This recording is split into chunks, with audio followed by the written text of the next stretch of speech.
அஸ்ஸலாமு அலைக்கும் வரஹ்மத்துல்லாஹி வபரகாத்துஹு. அன்பிக்கினிய சகோதர சகோதரிகளை, இது மறை கூறும் இறை தூதர்கள் தொடர் காணொலியில் பாகம் 46. நூஹ் அலைஹிஸ்ஸலாம் அவர்களுடைய வரலாற்றுக்கு அடுத்தபடியாக திருமறை வசனத்திலிருந்து அதோடைய வரிசை கிரமப்படி அடுத்து வருவது சாலிஹ் அலைஹிஸ்ஸலாம் அவர்களுடைய வரலாறு. இது 46வது பாகத்தில் முதல் பாகம் சாலிஹ் நபியுடைய வரலாறு. இதில் முதலாவதாக சாலிஹ் அலைஹிஸ்ஸலாம் அவர்கள் தமது கூட்டத்துக்கு அனுப்பப்பட்டார்கள். அதாவது சமூது என்ற கூட்டத்துக்கு அனுப்பப்பட்டார்கள். அவங்களுடைய கவுமுடைய பெயர் சமூது.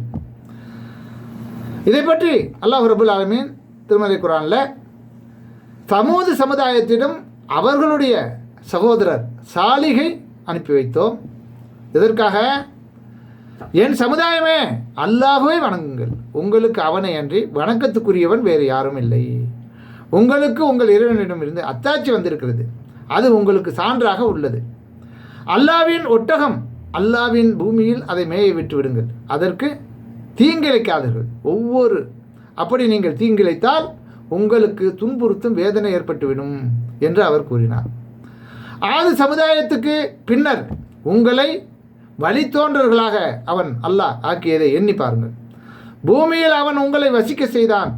அதன் மென்மையான பகுதிகளில் மாளிகைகளை கட்டுகிறீர்கள், மலைகளை குடைந்து உங்களுக்கு நீங்கள் வீடுகளை அமைத்துக் கொள்கிறீர்கள். எனவே அல்லாஹ்வின் அருட்கொடைகளை எண்ணி பாருங்கள், பூமியில் குழப்பம் செய்து கொண்டு திரியாதீர்கள் என்றும் கூறினார். சாலிஹ் தமது இறைவனால் அனுப்பப்பட்ட தூதர்தான் என்பதை அறிவீர்களா என்று அவரது சமுதாயத்தில் உள்ள கர்வம் பிடித்த பிரமுகர்கள் அவர்களில் நம்பிக்கை கொண்ட பலவீனர்களிடம் கிண்டலாக கேலி செய்தார்கள். அதற்கு பலவீனர்கள் சொன்னார்கள், அவரிடம் கொடுத்து அனுப்பப்பட்ட செய்தியை, இறைவனால் கொடுத்து வழங்கப்பட்ட அந்த செய்தியை நாங்கள் நம்புகிறோம் என்று கூறுகிறார்கள். ஆக அங்கே நிராகரித்தவர்கள் யார்? பிரமுகர்.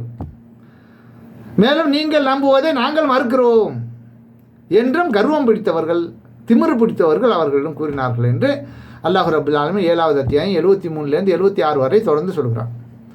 அப்போ ஒவ்வொரு நபிகளிலும் அவர்கள் முன்வைத்த அந்த வாதங்களை கொஞ்சம் சீர்தூக்கி பாருங்கள், என்ன அவங்க சொல்கிறாங்க. ஏழ்மை நிலையில் உள்ள மக்கள், அப்பாவி மக்கள் சத்தியத்தை ஏற்க தயாராக இருக்கிறாங்க. யாரை அல்லாஹ் வசதி வாய்ப்புகளை கொடுத்து பட்டம் பதவியோடு இருக்கிறார்களோ அவர்கள் தான் நிராகரிக்கிறார்கள். இன்று வரை அது மாறவில்லை.